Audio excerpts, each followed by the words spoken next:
संत मत धारा आपकी सेवा में प्रस्तुत।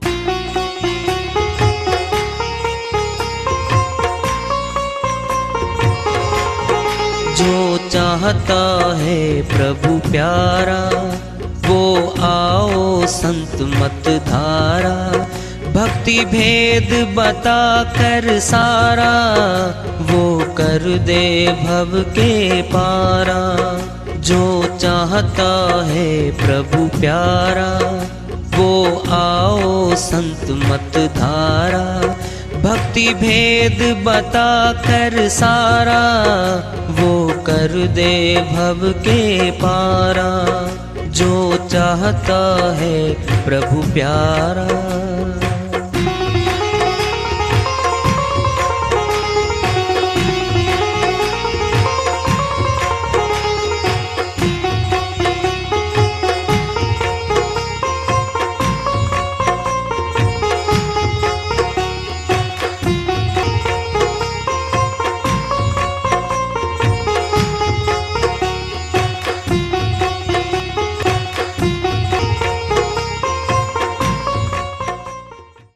परम पूज्य सदैव स्मरणीय सदगुरु साहिब की जय हो। सतनाम साहेब आदरणीय सर्व संतों की जय हो। उपस्थित आदर के योग प्रभु प्रेमी एवं जिज्ञासु आत्माओं, हम सभी पूर्ण पिता परमात्मा सभी सृष्टियों के रचनहार कुल मालिक हम सब के जीवन का आधार उनकी महिमा को सुनने के लिए एकत्रित हैं। मेरी सभी से अर्ज है कि मैं कोई जगत गुरु नहीं, कोई महाराज नहीं, कोई महामंडलेश्वर नहीं, मैं केवल सभी संतों की चरणों की धूल हूँ और आपका भक्ति मार्ग में सहायक हूँ। मैं अपनी सीधी साधी टूटी फूटी भाषा में, संदूकड़ी भाषा में भक्ति भेद के गुड़ रहस्यों को उजागर करने वाले विचार आपके समक्ष रख रहा हूँ। यदि अच्छे लगे अपनाएं, नहीं तो गैर जरूरी समझकर विसार दें। हाँ, सत्संग ही एकमात्र प्रभु प्राप्ति का विद्यालय है, विश्वविद्यालय है ये। और हम सभी सत्संग में आए हुए हैं। हम जिज्ञासु तभी तो आए हैं। हम पिछले सत्संगों से वार्ता करते चले आ रहे हैं कि चेतावनी से प्रभु प्राप्ति की ओर। इस अध्याय को, इस वार्ता को आज फिर आगे बढ़ा रहे हैं। बड़े भाग्य पाइए सत्संगा, बिन ही प्रयास होए भव भंगा। श्रोमणी गोस्वामी जी महाराज समझाते कहते हैं, बड़े भाग्यशाली जीव आत्मा हैं जिनको सत्संग मिलता है। क्या फायदा है सत्संग में? सत्य का संग, सत्संग, सत्य जमा में संग। सत्य तो परमात्मा है, सत्य आत्मा है। संग मैंने उसका संग करना। हम संग कैसे करेंगे? संग होता है मिलना, जुड़ जाना, संपर्क स्थापित कर लेना, संग होता है। हम दूर बैठे अपने अपने घरों में अपने अपने घरों के कार्य कर रहे होते हैं, फिर नहीं जुड़ते। हम तो अपने घर के कार्य करते हैं भाई। यह क्या है? सभी घर के कार्यों को छोड़ के हम सत्संग पंडाल में इकट्ठे होके बैठते हैं। क्या हो गया? इकट्ठे हो गए, हम निकट आ गए। हम निकटता से हम जुड़ गए एक दूसरे के साथ। फिर क्या मिलेगा? वहाँ पर शब्द वाणियाँ आएंगी जो हमारे प्रश्नों का जवाब देंगी, शंकाएं अंदर हैं उनका समाधान करेंगी और संशय दूर करेंगी। ये आसानी से सुलभ है सत्संग में। और प्रभु परमात्मा जो एक है, जो दो नहीं है, वो एक ही है जो सबका सर्व पिता है, अविनाशी पिता है। उसकी महिमा गाई जाएगी। प्रभु प्राप्ति जिन संतों ने की है उनकी श्रीवाणियाँ सत्संग में आती हैं। दृष्टांत लोग पिंड में ले लो, कचहरी है, न्यायालय है, कानून का वहाँ पर बखान होता है, कानून का खुलासा होता है।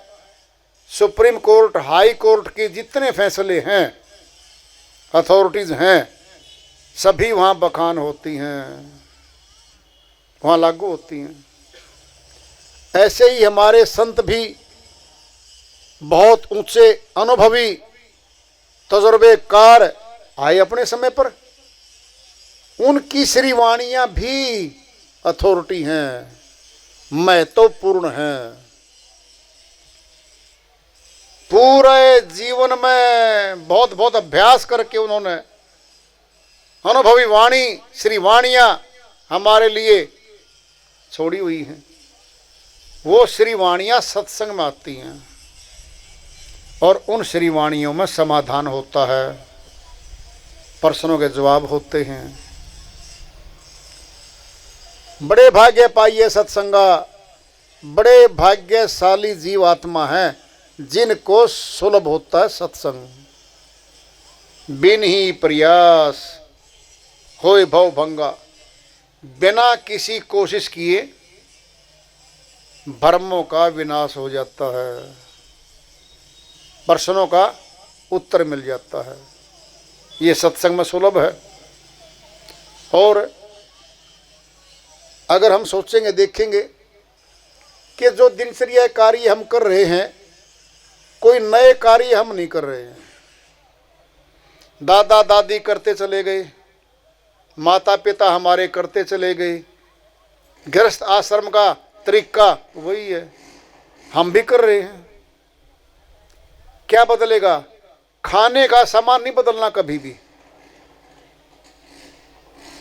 रहने की छत तो वही रहेगी। क्या बदलेगा?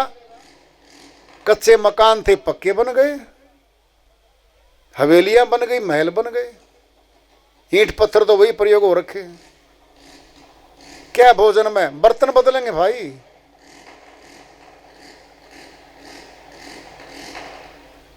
पेड़ों के पत्तों पे बैठ के पत्तल बना के लोग उन पे रख के भोजन करते थे। क्या बदल गए?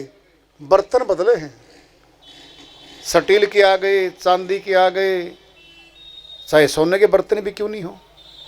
भोजन तो वही है, सुनना है, मुखड़ा तो वही है जो दादा दादी के पास रहा, माता पिता के पास रहा, हमारे पास भी वही है, पेट भी वही है, हमारे शरीर की सारी प्रक्रिया तो वही है। क्या बदलेगा? पहनावा बदल सकता है, बर्तन बदल जाएंगे, खाने पीने के प्रयोग में आने वाली वस्तुएं हैं मशीनों के रूप में आ जाएंगी, जीवन थोड़ा सा आसान हो जाएगा। हाथों की शक्ति से जो काम करते थे हम, अब मशीन करने लग गई। कपड़े धोने हैं, वॉशिंग मशीन आ गई। हाथों से लट्ठी लेकर के, बोलते पटड़ी लेकर के कूट कूट के माता बहनें कपड़े धोती थी, दूर लेके जाती थी नदी नहरों पे। घर में टूटियाँ आ गई, नल के घर में लग गए, अब घर में धो लेते हैं। आसान जिंदगी तो हो गई, लेकिन जीने के साथ मरना भी लिखा है, मौत भी आती है। फिर मौत तो पहले भी आ रही थी, आज भी आ रही है, आगे भी आती रहेगी। क्यों? इसका नाम है मृत्यु लोक, जीवन लोक नहीं है ये। लोग आते रहेंगे, फिल्मों की तरह अपने रोल, अपने अभिनय कर करके कहानियां बनाते रहेंगे, पीछे उनके किस्से कहानियां छूटते जाएंगे, वो चले जाएंगे यहाँ से। राजा महाराजा आए, हमारे परदादा दादा आए, कोई पहलवान रहा, 50-200 हज़ार गांव में मुखिया रहा, कोई पंचायत का बहुत बड़ा पंचायती रहा, कोई बहुत बड़ा अधिकारी रहा, आए समय पर चले गए। वो क्या छोड़ गए पीछे? उनके जीवन की कहानियां छोड़ गए। फिर चले गए, वो कहाँ गए ये नहीं पता। पहले अशिक्षा ज्यादा थी, अनपढ़ता ज्यादा थी, अब तो शिक्षित हो गया समाज बहुत।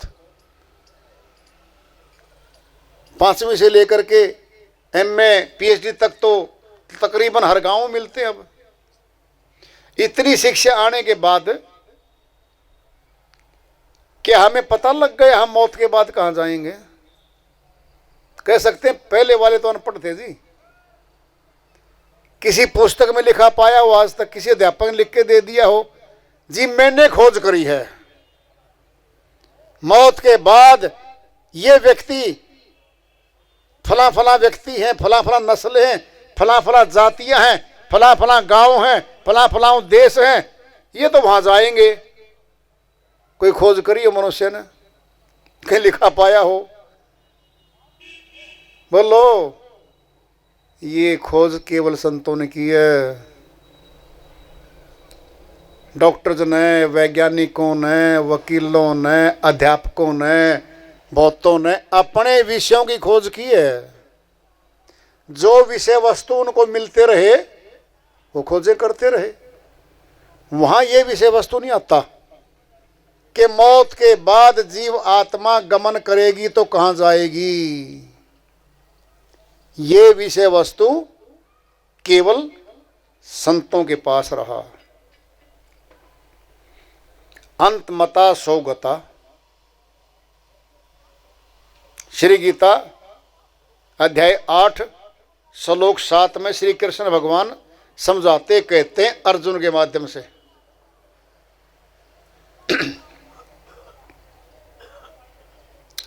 श्रीवाणी माता है, जीवन पर्यंत,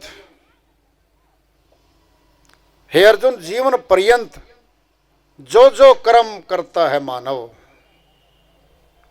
अंत काल में वही कर्म मुख्य जो किया है सामने खड़ा हो जाता है और वो उसकी मति बनती है और उसी मति में गति हो जाती है जीवात्मा की। सुनना, पहले सुन लो ध्यान से। कोई लोहार रहा 5 वर्ष, काम तो किया, फिर सुनार के साथ लग के सुनार का काम सीख गया और 20 वर्ष सुनार का काम करते करते लोहार की जगह सुनार पुकारा जाने लगा। वो सुनार सुनार, फिर मूल में तो वो शुरू में तो सुनार नहीं था भाई, वो तो लोहार था, लोहे का काम करता था। अब तो मेन बाजार में सुनार की दुकान है, उसकी लिख रखा है अग्रवाल स्वर्णकार शॉप दुकान।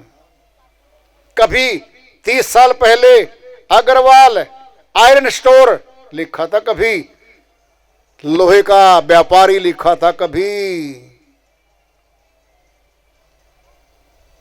और दुकान तो बहुत लंबी चौड़ी होती है। लोहे के सरिये रखने वालों के 200-200 फुट लंबी दुकानें होती हैं।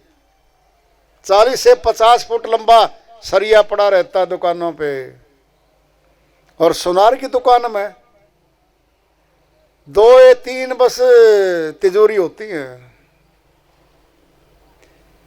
10 बाई 10 की दुकान भी होना, जो लोहार का सारा सामान जोड़ के जितने पैसे का माल है, एक अलमारी के एक डिब्बे में ही, खाने में ही ज्यादा मिल जाता है। कीमती है। 10 ग्राम की कीमत 50,000 रुपये आजकल के रेट में लगभग। सोचो क्या है ये। लोहार से तरक्की करके सुनार बन गया है और सुनार बनने के बाद धनवान भी उससे ज्यादा बन गया है। एक बैग में सामान लेके चलता है सुनार, और बहुत महंगा सामान है उसके पास। 50 लाख रुपए तक का भी सामान छोटे से बैग में ले रखा उसने। लोहार नहीं ले जा सकता उस बैग में इतने पैसे का सामान, कभी नहीं। क्या है? अरे लोहा तो वजन है, उसकी कीमत है 40 रुपए किलो, 50 रुपए किलो, 60 रुपए किलो। 5 किलो में थैला फुल, उठाने में हाथ दुखने लगेगा। क्या बनाओगे? लोहे का लोहा ही रहेगा। औजार कुछ बना लो। जब तोल में जाता है ना, लोहा जाता है, तोड़ लो, गोल बना लो, चपटा बना लो, लोहा ही है वो। अब आएगा सोना, जेवर बना लो, जेवर को तोड़ लो, टुकड़े कर लो, बिस्कुट बना लो, ईंट बना लो, गोल गोल बना लो, सोना ही रहेगा वो सोना है। क्या है ये? क्या है लोहार? क्या है सुनार? सुनार के कपड़े first class, up to date, कोई धूल नहीं, कुछ नहीं लगना, साफ बैठा आराम से अपने शोरूम में। लोहा काम करने वाला, लोहे पे सारे पे धूल उड़ती है, बहुत लंबी चौड़ी दुकान, कारोबार है, हाथों में कालस रहती है, कपड़े भी एक दिन में काले हो जाते हैं। और अब आएगी कमाई की बात। जब कमाई जोड़ते हैं ना, एक ग्राहक आता है सोने का, सेठ जी कोई, एक शादी का सामान लेके जाएगा, 10 लाख का ले उड़िया। और लोहार की दुकान पे कितना ही सरिया खरीद ले कोई, पूरे दिन में 10 लाख का सरिया नहीं बिकता। बिक्री देख लो। अब आएगी बात ऊंची। क्या है? सोना लगे ना काई, सोने को तो जंग भी नहीं लगता भाई, लोहे को तो जंग लगता है। क्या है ये? कौन है लोहार और कौन है सुनार? हम ही हैं, हम ही हैं। क्या है? जंग लगता है, वस्तु कमाई हुई खत्म होती रहती है। जगत के जितने कारोबार हम कर रहे हैं ये खत्म हो रहे हैं और मौत पे सभी छूट रहे हैं। पूरा जीवन लगाते हैं हम। क्या सोना? सत्य भक्ति, परमात्मा की भक्ति जो सोने जैसी है, तुलना करी है। सोना लगे ना काई, जंग नहीं लगता सोने को कभी भी। उस भक्ति की कोई न्यूनता नहीं होती, घटती नहीं है वो। न जंग लगता, न चोर वो चोरी कर सकते, न डाकू डकैती डाल के भक्ति धन को छीन सकते। क्या ये कहते हैं ना, तुलना करते हैं कि फला आदमी कैसा व्यवहार में, हम बताते हैं सोने जैसा है। बोलो, तुलना कहाँ की हमने? आदमी की सोने जैसा है। कभी कहते हैं लोहार जैसा है, लोहे जैसा कभी कहा क्या कि लोहे जैसा है? सोने जैसा है। कैसी तुलना है ये? अब बोलेंगे फला आदमी कैसा है? बस भगत जी है, भक्ति करने वाले का नाम भगत जी है। बहुत वर्षों लगे हैं भगत जी बनने में, 6 महीने 1 साल 2 साल में नहीं बना वो, बहुत समय लगा उसको। क्या है? ऐसी भक्ति जो सोने जैसी हो। जिसको काई ना लगे। जो आत्मा के साथ जाएगा धन, वह भक्ति धन है, भक्ति धन। फिर भक्ति कैसे कमाई भाई? प्रश्न तो सीधा पैदा हो रखा है। भक्ति के नाटक भी आते हैं, भक्ति के चित्र, वो क्या नाम, सीरियल भी आते हैं। भक्ति का तो बहुत बहुत विस्तार है। फिर वो भक्ति कैसे करें भाई? भक्ति कहते किसे हैं? भक्ति का अर्थ क्या है? क्या है भक्ति? भक्ति भगत और भगवान, भगवान से जोड़ने वाली शक्ति है भक्ति। तो भगत बना देगी हमें। सुनार की दुकान में सोना है ही नहीं, भरा लोहा सारे डिब्बों में, कब तक कहेंगे सुनार? परखते डिब्बे खोलते ही, जी आप तो बाहर सुनार लिख रहे हो। कहता यार कभी था सुनार, अब तो लोहार बन गया मैं। क्या? जिसके कारण भगत बना है ना, वो भक्ति की शक्ति के कारण भगत बना है। भक्ति का पता ही नहीं है, भक्ति धन का है ही नहीं, तो फिर भगत नहीं है वो। भक्ति, भगत और भगवान ये जुड़ेंगे। कैसे जुड़ेंगे? गे ज्ञान ज्ञाता, धे ध्यान ध्याता। धे सामने है नहीं, फिर किसका ध्यान और कौन ध्याता बना? भगवान सामने होगा, भक्ति बीच में होगी, तब हम भगत बनेंगे। सुनना है, सुनो ध्यान से। पतंग के डोरी बंधी है और जो उड़ा रहा है उसकी उंगली पे धागा है, पकड़ रखा है। पतंग है, बीच में डोरी है, वह डोरी दूर से नहीं दिखती। धागा इतना पतला है रेशम का, वो दिखता ही नहीं है। क्या दिखता है? 10 फुट 50 फुट दूर से ऊपर गांव के बीच में बिल्कुल ऊपर जा रहा है। पतंग कितने ऊंचे उड़ रहा है, हिलता है, कोई हिला रहा है, पतंग उड़ रहा है, डोरी नहीं दिखती।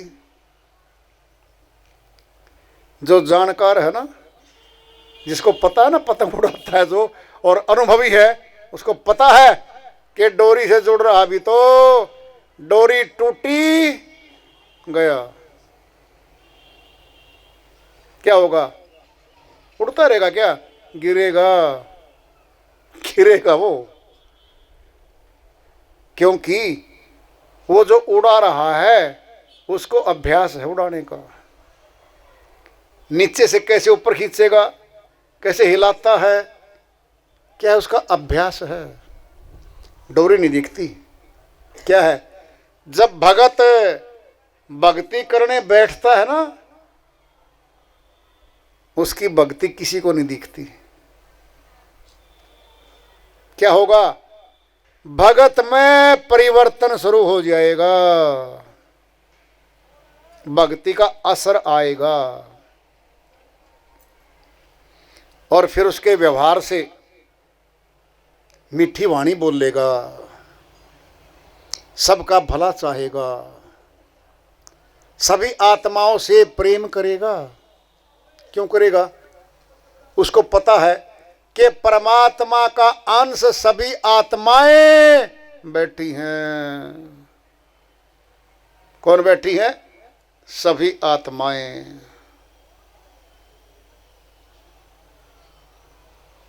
वो जो आत्माएं हैं उनका कल्याण कैसे करेगा बताओ जरा। वो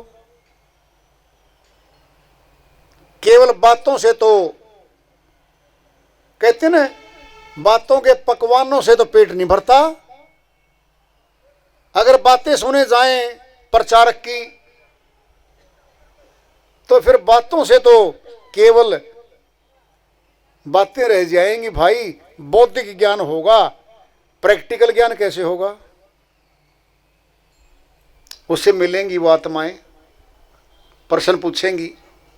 कौन सा प्रश्न है? केवल यही प्रश्न है सबसे बड़ा, परमात्मा है क्या? है जी। देखा जा सकता है क्या? जी बिल्कुल देखा जा सकता है। अनुभूति हो सकती है? बिल्कुल हो सकती है। करवा दोगे? करवा देंगे जी। ये 3 बातें हैं। जाति ने पूछिए साधु की, पूछ लीजिए ज्ञान, मोल करो तलवार का, पड़ी रहने दो म्यान। साहिब कहते हैं जानकार की जो प्रभु भक्त है, भक्ति में लवलीन रहता है, वह जानकार है, भेदी है, तो भेद पूछ लो। जाति पाति पूछे नहीं कोई, हरि को भजे सो हरि का होई। श्रीवाणी में आया हुआ है, जाति पाति पूछे नहीं कोई, हरि को भजे सो हरि का होई।